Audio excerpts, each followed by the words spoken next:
שלום, אנחנו משפחת לוי בלייך, מיכל, אסף, אביב וצ'ומפי.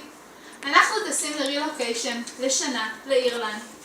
אבל בגלל מחירי הטיסות השערורייתיות לכלבים והמיסים שצריך לשלם, מיסי נמל, אנחנו נדרשים לשלם הון תועפות עבור ההטסה של הכלב, ולכן נורא קשה לנו לממן זאת. אבל אנחנו נורא רוצים להטיס אותו ומאוד אוהבים אותו כי הוא חלק מהמשפחה. צ'ומפי הוא כלב מיוחד מאוד. הוא מוכן לעשות המון דברים בשביל לטוס לרילוקיישן. בוא, תביא כדור. מוכן לרוץ להביא כדורים? תעבור. לעבור בין הרגליים. צ'ומפי, ארצה. תעשה גלגול. הופה, גלגול לצד השני.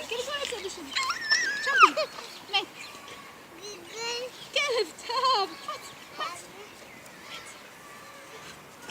כלב טוב. הוא בן 6 ומאוד אוהב את המשפחה. הוא אוהב לרוץ, לקפוץ, לטייל. צ'ומפי הוא כלב מאוד מיוחד וכל המשפחה אוהבת אותו. תגיד לצ'ומפי ארצה, אביב. אתה רוצה לזרוק לצ'ומפי כדור? תזרוק לצ'ומפי כדור. תזרוק. הופה. צ'ומפי. עמוד. צ'ומפי, עמוד, לא לזוז. עמוד. תעשה שלום. שלום צ'ומפי. צ'ומפי שלום. תגיד שלום לכולם. שלום.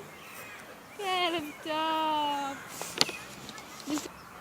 בבקשה עזרו לנו להביא את צ'ומפי כדי לאחד את המשפחה באירלנד, כדי שלא נתגעגע אליו כל כך הרבה בארץ.